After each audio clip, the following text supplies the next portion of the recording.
Hi நண்பா, welcome to Jaz for Tamil YouTube channel. இன்றைக்கி நம்ம இந்த வீடியோவில் எதை பற்றி பார்க்க போகிறோன்னு பார்த்தீங்கன்னா, ஹிந்துஸ்தான் ஏரோநாட்டிக் லிமிட்டெட்லேருந்து ஒரு சூப்பரான ஜாப் நோட்டிஃபிகேஷன் வந்திருக்கு. அதாங்க HALலேருந்து ஒரு சூப்பரான ஜாப் நோட்டிஃபிகேஷன் வந்திருக்கு. அதை பற்றின ஃபுல் டீட்டெயில்ஸ் தான் இந்த வீடியோவில் பார்க்க போகிறோம். அதாவது என்ன வேக்கன்சி இருக்குது, எத்தனை வேக்கன்சி இருக்குது, எலிஜிபிலிட்டி என்ன, எப்படி அப்ளை பண்ணுறது, சேலரி என்ன, ஃபுல் டீட்டெயில்ஸ் இந்த வீடியோவில் பார்க்கலாம் வாங்க. வீடியோக்குள்ளே போகிறதுக்கு முன்னாடி நம்ம சேனலுக்கு நீங்கள் இப்போ தான் ஃபஸ்ட் டைம் விசிட் பண்ணுறீங்கன்னா இந்த வீடியோவுக்கு கீழே இருக்க ரெட் கலர் சப்ஸ்கிரைப் பட்டனை கிளிக் பண்ணி சப்ஸ்கிரைப் பண்ணிக்கோங்க. கூடவே வர பெல் சிம்பிளை ஆல் நோட்டிஃபிகேஷன் எனேபிள் பண்ணிக்கோங்க. அப்போ தான் நாம் போகிற வீடியோஸ் உடனுக்குடன் உங்களுக்கு நோட்டிஃபிகேஷன் வரும். அது மட்டும் இல்லாமல் நம்ம சேனலோட official WhatsApp group link and Telegram channel link இந்த வீடியோட டிஸ்கிரிப்ஷனில் இருக்குது. மறக்காமல் செக் பண்ணிட்டு ஜாயின் பண்ணிக்கோங்க. Latest job update, notification and exam result எல்லாமே நம்மளோட official WhatsApp group and Telegram சேனலில் உடனுக்குடன் அப்டேட் செய்யப்படும். ஸோ மறக்காமல் ஜாயின் பண்ணிக்கோங்க.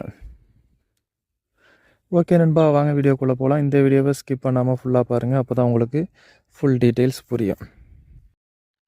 ஓகே நண்பா, இதுதான் பார்த்தீங்கன்னா ஹிந்துஸ்தான் ஏரோநாட்டிக் லிமிடெட் ரிலீஸ் பண்ணியிருக்கக்கூடிய ஜாப் நோட்டிஃபிகேஷன். எப்போ ரிலீஸ் பண்ணியிருக்காங்கன்னு பார்த்தீங்கன்னா 27th மே ரிலீஸ் பண்ணியிருக்காங்க இந்த ஜாப் நோட்டிஃபிகேஷன். ஓகே, இதுக்கான என்னென்ன வேக்கன்சி இருக்குது அப்படின்னு பார்க்கலாம் வாங்க. இது பார்த்தீங்கன்னா வேக்கன்சி பார்த்தீங்கன்னா டிப்ளமோ டெக்னீஷியன் மெக்கானிக்கலில் ஒரு 29 வேக்கன்சி இருக்குது அப்படின்னு சொல்லியிருக்காங்க. இதுக்கு பார்த்தீங்கன்னா அன்ரிசர்வ்டில் 14, ஓபிசியில் 8, எஸ்சி 4, எஸ்டி 2, இடபிள்யூஎஸ் 1, மொத்தம் 29 வேக்கன்சி இருக்குது அப்படின்னு சொல்லியிருக்காங்க. இதுக்கான எஜுகேஷன் குவாலிஃபிகேஷன் பார்த்தீங்கன்னா டிப்ளமோ இன் மெக்கானிக்கல் மெக்கானிக்கலில் டிப்ளமோ முடிச்சிருந்தீங்கன்னா இந்த ஜாப்க்கு எலிஜிபிள்னு சொல்லியிருக்காங்க. அடுத்து diploma technician electrical and electronics இன்ஸ்ட்ருமெண்டேஷனில் மொத்தம் 17 வேக்கன்சி இருக்குதுன்னு சொல்லியிருக்காங்க. அன்ரிசர்வ்டில் 10, ஓபிசி 4, எஸ்சி 1, இடபிள்யூஎஸ் 2 அப்படின்னு சொல்லியிருக்காங்க. இதுக்கான எஜுகேஷன் குவாலிஃபிகேஷன் பார்த்தீங்கன்னா நீங்கள் diploma in electrical and electronics communication முடிச்சிருந்தா எலிஜிபிள் அப்படின்னு சொல்லியிருக்காங்க. அடுத்து ஆப்ரேட்டர் ஃபிட்டருக்கு பார்த்தீங்கன்னா மொத்தம் 105 வேக்கன்சி இருக்குதுன்னு சொல்லியிருக்காங்க. அன்ரிசர்வ்டில் 44, ஓபிசியில் 27, எஸ்சியில் 16, எஸ்டியில் 7, இடபிள்யூஎஸில் 11 ஆக மொத்தம் 105 வேக்கன்சி இருக்குது ஆப்ரேட்டர் ஃபிட்டருக்கு. இதுக்கு நீங்கள் ஐடிஐயில் ஃபிட்டர் முடிச்சிருந்தா போதும் அப்படின்னு சொல்லியிருக்காங்க. அடுத்து ஆப்ரேட்டர் எலக்ட்ரீஷியன் பார்த்தீங்கன்னா மொத்தம் 26 வேக்கன்சி இருக்குது. இதில் அன்ரிசர்வ்டில் 10, ஓபிசியில் 6, எஸ்சியில் 5, எஸ்டியில் 3, இடபிள்யூஎஸில் 2, மொத்தம் 26 வேக்கன்சி இருக்குது. இதுக்கு ஐடிஐ எலக்ட்ரீஷியன் முடிச்சிருக்கணும் அப்படின்னு சொல்லியிருக்காங்க.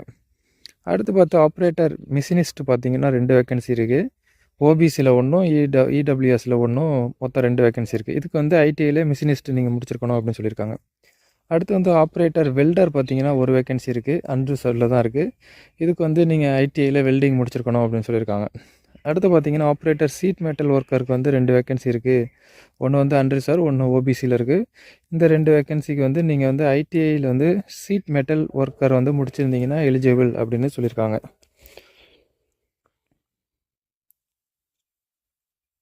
அடுத்து இந்த ஜாப்க்கு ஹையர் குவாலிஃபிகேஷனில் இருக்கிறவங்க நாட் எலிஜிபிள்னு சொல்லியிருக்காங்க. அதாவது ஐடிஐ டிப்ளமோவுக்கு மேலே படித்தவங்க இந்த ஜாப்க்கு அப்ளை பண்ண முடியாது அப்படின்னு சொல்லியிருக்காங்க.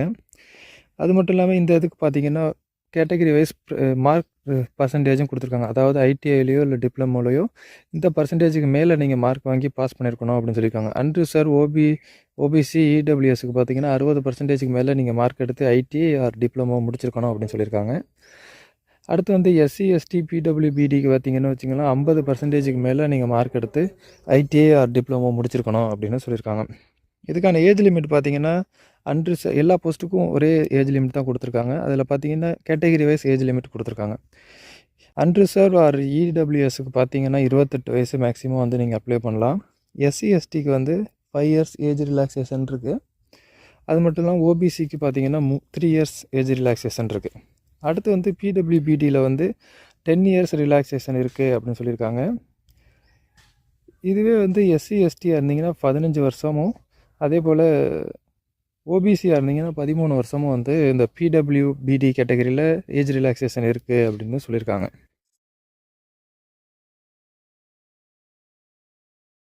அடுத்து இந்த ஜாப் பொறுத்தளவுக்கு நீங்கள் செலக்ட் ஆனதுக்கப்புறம் அவங்களே 4 மாதம் 8 வீக் ட்ரைனிங் கொடுப்போம். அதாவது 2 மாதம் உங்களுக்கு ட்ரைனிங் கொடுப்போம் அப்படின்னு சொல்லியிருக்காங்க. இந்த ஜாப் பொறுத்தளவுக்கு எங்கே வேக்கன்சி போஸ்டிங் இருக்குன்னு பார்த்தீங்கன்னா பெங்களூர் பேஸ்டு டிவிஷனில் தான் ஒர்க் இருக்கும் அப்படின்னு சொல்லியிருக்காங்க. இதில் வந்து 15 போஸ்ட் வந்து ஆப்ரேட்டருக்கு வந்து நலியா குஜராத் ராஜஸ்தானில் இருக்கும். அதே போல் 5 போஸ்ட் ஆப்ரேட்டர் எலக்ட்ரீஷியனுக்கு வந்து குஜராத்லேயும் ராஜஸ்தான்லேயும். இதில் முக்கியமானது பார்த்திங்கன்னா டிப்ளமோ மெக்கானிக்கல் பார்த்திங்கன்னா வந்து நம்ம தாம்பரத்துலேயே வந்து உங்களுக்கு ஜாப் வேகன்சி இருக்குது, போஸ்டிங் வந்து தாம்பரத்துலேயே இருக்கும் அப்படின்னு சொல்லியிருக்காங்க. இதுக்கான சேலரி பார்த்திங்கன்னா டிப்ளமோ முடித்தவங்களுக்கு பார்த்திங்கன்னா மந்த்லி மினிமம் பேசிக் வந்து 23,000, அது கூட அதர் பெனிஃபிட் அலோன்ஸ் பார்த்திங்கன்னா ஒரு 23,511, மொத்தம் வந்து 46,511 வந்து நீங்கள் டிப்ளமோ முடிச்சிருந்தால் இந்த ஜாப்லேருந்து ஏர்ன் பண்ணலாம்.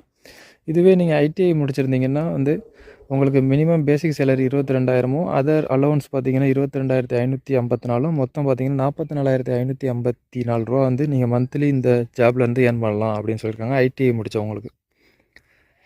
செலெக்ஷன் ப்ரொசீஜர் பார்த்திங்கன்னா நீங்கள் வந்து ஆன்லைனில் தான் இதுக்கு வந்து அப்ளை பண்ணுறது மாதிரி இருக்கும். அப்ளை பண்ணதுக்கப்புறம் நீங்கள் ஒரு ரிட்டன் எக்ஸாம் எழுதுறது மாதிரி இருக்கும். அந்த ரிட்டன் எக்ஸாமுக்கான டீட்டெயில்ஸ் எல்லாமே இதில் கொடுத்துருக்காங்க. அந்த ரிட்டன் எக்ஸாம் வந்து 2.5 மணி நேரம் எழுதுகிற மாதிரி இருக்கும். 3 பார்ட் ஆஃப் எம்சிக்யூ கொஸ்டின் தான் இருக்கும் அப்படின்னு சொல்லியிருக்காங்க. இது எந்தெந்த பார்ட்லேருந்து பார்ட் 2பிக்கு பார்த்திங்கன்னா இங்கிலீஷ் ரீசனிங்கும், பார்ட் 3க்கு பார்த்திங்கன்னா 100 கொஸ்டின் வந்து கன்சர்ன் டிசிப்ளின் அண்ட் ட்ரேட்லேருந்து வரும் அப்படின்னு சொல்லியிருக்காங்க. ஒவ்வொரு கொஸ்டினுக்கும் ஒரு மார்க் இருக்கும், நெகட்டிவ் மார்க்குன்னு சொல்லியிருக்காங்க. இந்த ரிட்டன் டெஸ்ட்டுக்கு வந்து நம்ம ஓன் காஸ்ட்டில் தான் போகணும் அப்படிங்கிறதையும் அவங்க மென்ஷன் பண்ணியிருக்காங்க.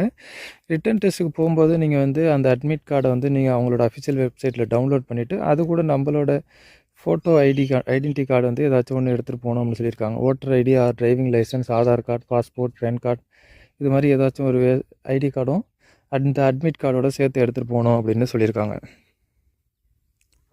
அடுத்து வந்து நீங்கள் எக்ஸாம் பாஸ் பண்ணதுக்கப்புறம் வந்து நீங்கள் வந்து மெடிக்கல் எக்ஸாமுக்கும் போகிறது மாதிரி இருக்கும் அப்படின்னு சொல்லியிருக்காங்க. இந்த எக்ஸாமும் எப்படி சொல்லியிருக்காங்கன்னு பார்த்தீங்கன்னா ஃபஸ்ட்டு வந்து அவங்க வந்து மினிமம் மார்க் லிஸ்ட் ஆல்ரெடி அவங்க மென்ஷன் பண்ணியிருந்தாங்கல்ல, டிப்ளமோவில் 60% அண்ட் ஐடிஐயில் 50% மேலே மார்க் எடுத்து பாஸ் பண்ணியிருக்கணும் அப்படின்னு. அதாவது unreserved category 60%, SC ST category 50%, அந்த மார்க்கை வச்சு தான் ஃபஸ்ட்டு செலக்ட் பண்ணுவோம்.